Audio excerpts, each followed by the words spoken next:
ତ କନ୍ୟା କଣ 10 କୁଆଁରୀ ମାନେ ଢୁଳାଉ ଢୁଳାଉ ଶୋଇ ପଡ଼ିଲେ। ବର ବିଳମ୍ବ କଲେ ମାନେ କଣ କରିବେ କି? ଦେଖିବା। ଶୋଇ ପଡ଼ିଲେ। ଶୋଇବାଟା ମାନେ କଣ ବୋଲି କହିଲି ମୁଁ ଆପଣମାନଙ୍କୁ? Totally inactive. ଇନଆକ୍ଟିଭ ବୋଲି କହିଲେ କଣ? କିଛି କାମ ନାହିଁ, କାମ ଧାମ ଛାଡ଼ିଦେଲେ ବୋଲି ଅର୍ଥ। ପ୍ରଭୁ ଯୀଶୁ ଖ୍ରୀଷ୍ଟ ମରିଗଲେ ବୋଲି ପିତର କଣ କଲେ? ଆହୁରି ଜାଲ ଧରିକି ପଳାଇଲେ।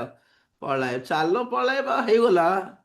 ସଭା ବେଳକୁ ହିଁ ଗୋଟେ ଜୋଶ ଆସୁଥିବ ନାଇକି ଲୋକମାନଙ୍କୁ।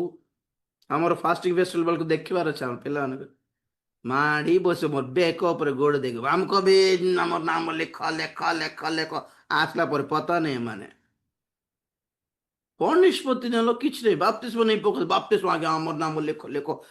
ଏ 3 ବର୍ଷ, ଗତ 3 ବର୍ଷ ଧରି 3 ଥର ବାପ୍ତିସ୍ମ ପ୍ରୋଗ୍ରାମ ହେଲା। କାହିଁ ବାପ୍ତିସ୍ମ ପୁଅ ଝିଅ କୁଆଡ଼େ ଗଲେ କୁହନ୍ତୁ ତ? ବାପ୍ତିସ୍ମ ନେଇଗଲେ ସ୍ୱର୍ଗ ପଳେଇବ କି?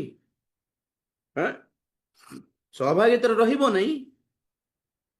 ବାପ୍ତିସ୍ମ ନେଇକି ଆପଣ ମାନେ ଯଦି ବାଇବେଲକୁ ଛାଡ଼ିକି ବା ପ୍ରଭୁଙ୍କର ଏଇ ବାଟ ଛାଡ଼ିକି ପ୍ରାର୍ଥନା ଜୀବନ ଛାଡ଼ି ଦେଇକି ମଣ୍ଡଳୀ ଗିର୍ଜା କି ଛାଡ଼ି ଦେଇକି ଆପଣ ବୁଲୁଛନ୍ତି ମାନେ ସ୍କୁଲରେ ଆଡମିସନ କରାଇକି ଆପଣ ସ୍କୁଲ ନ ଗଲା ପରିକା। ସ୍କୁଲରେ ଆପଣ ମାନେ ଫିସ୍ ବାନ୍ଧିକି ଆପଣ ମାନେ ଆଡମିସନ ଫିସ୍ ଦେଇକି ଏ ଫିସ୍ ଦେଇକି ନାମ ଲେଖାଇକି ସ୍କୁଲ ୟୁନିଫର୍ମ ସେ ସ୍କୁଲ ଡ୍ରେସ୍ ବହି ଯାକ କିଣି ଦେଇକି ସ୍କୁଲ ଯିବେନି ବର୍ଷ ସାରା। କେମିତି ଆପଣ ମାନେ ପରୀକ୍ଷା ପାସ୍ ହେବେ କୁହନ୍ତୁ ତ? ଏମାନେ ବିଶ୍ୱସ୍ତ ନୁହନ୍ତି।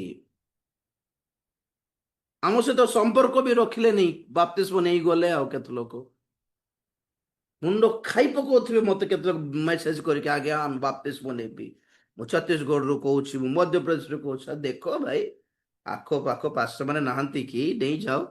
ବୁଦ୍ଧିଟା ତମଟା ଠିକ ଥିଲେ ଯାହା ପାଖରେ ନେଲେ ବି ଚଳିବ ବୋଲି କହିଲେ ବି ନାଇଁ ଆଜ୍ଞା ଆପଣ ଦିଅନ୍ତୁ, ନହେଲେ ଜିତୁ ଆଜ୍ଞାଙ୍କର ନମ୍ବର ଦିଅନ୍ତୁ।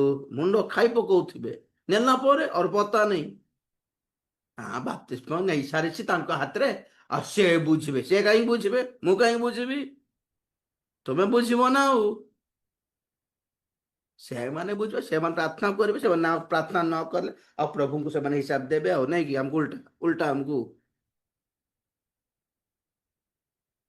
ଏତେ ବାକ୍ୟ ଶୁଣିକି ବି ଜୀବନ ସଜାଡ଼ି ପାରୁନାହାନ୍ତି ବହୁତ ଲୋକ। ବର ବିଳମ୍ବ କଲା ବେଳକୁ ଏମାନେ ଆପଣାର ପ୍ରଦୀପ ଲିଭି ଯାଉଛି, ଦେଖି ପାରିଲେ ନାହିଁ। ଟାଇମ ଟୁ ଟାଇମ ରିଚାର୍ଜ କରିବାର ଅଛି ନା ନାହିଁ?